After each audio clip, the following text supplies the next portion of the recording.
What's up everyone, Darcblade here with a breakdown of the Mhw Iceborne Developer Diary number 3. Capcom recently put on another developer diary with Ryozo Tsuchimoto and his team, highlighting what is coming with tomorrow's update. In this developer diary, which was well made, they went on to show us new stuff, and in this video we'll quickly break down what was shown.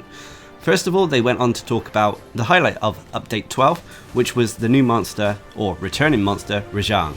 They outlined that this monster would be returning, but would be slightly different to what hunters are used to. It comes with new moves and some new mechanics. Of course, to access this monster, you have to meet certain criteria to activate a special investigation. This special investigation will gain you access to the new monster. On top of that as well, they went to highlight some of the gear we can craft from Rajan, including showing off the male and female armor sets. They didn't really show off the weapons or the skills on these sets, they just said that they are based around the monster's, well, attitude, so they're very aggressive, and the skills on the armor should complement the weapons very well. But anyway, they then went on to talk about the Gaiden lands. During the developer diary, they went through a little bit of a brief tutorial about what the Gaiden lands is all about.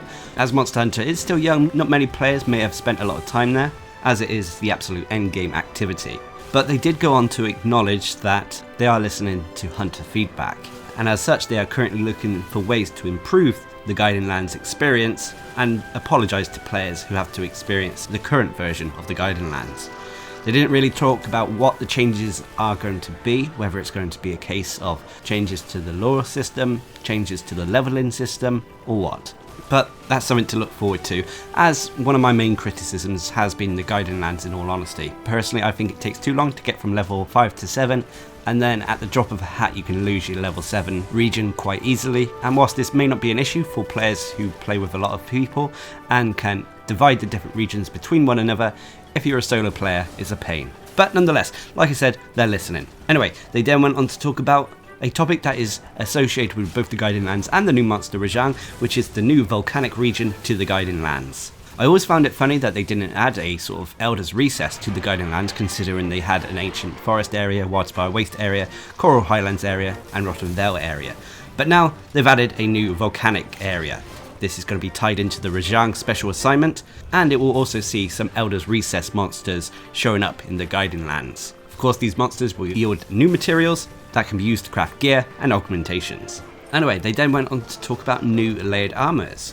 Basically, they've answered one of my prayers for Monster Hunter World, which is they've added a lot of the low and high rank armor sets in Monster Hunter World to the layered armor settings. So we can now finally hide those clown suits with more uniformed outfits. I'm sure there'll be more coming in the future as well. They then went on to talk about new tempered monsters coming to the game. Now these aren't really new monsters per se, but they're adding tempered versions of the gold, Rathian and Silver Rathalos. They said as well there'd be special loot, but they didn't specify what this would be, but they did delight in that it's going to be a challenge for hunters.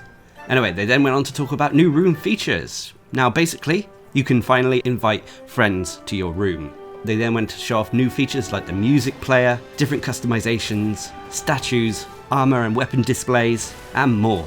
Unfortunately though, and they were quite honest, but they did say that not all of the room features will be completely free. Some of it will be paid content, unfortunately.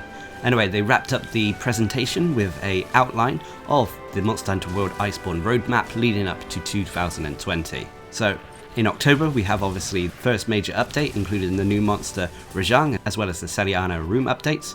In November, part 1 of the Horizon Zero Dawn, the Frozen Wilds collaboration event will be occurring, as well as the Resident Evil 2 Raccoon City collaboration event, as well as the weapon design and Palico contest quests will be arriving. As for December, we'll also be seeing new seasonal events. Basically, the Astera Fest will be returning. There'll be part 2 of the Horizon Zero Dawn, the Frozen Wilds collaboration event, and there'll be a new monster, but they didn't state what it will be. So it's going to be interesting to see what people speculate. Finally, in 2020, they said there's going to be a Monster Hunter World 2nd anniversary thing, but again, they didn't really specify any further details. But nonetheless, it was great to see what they had in store for the game. I'm surprised they're updating it and bringing new content this early into the game's lifespan, as I'm sure a lot of players haven't had time to do everything in the game yet. Personally, I'm glad they're doing a little bit to edit the Gaiden lands, and I'm delighted to see new layered armors and of course the new monster Rajan. But what are your thoughts? Leave a comment down below, and until next time, I've been Darcblade, bringing you a quick breakdown of the Monster Hunter World Developer Diary 3. Hope you enjoyed the video. Thanks for watching, subscribe and like for more.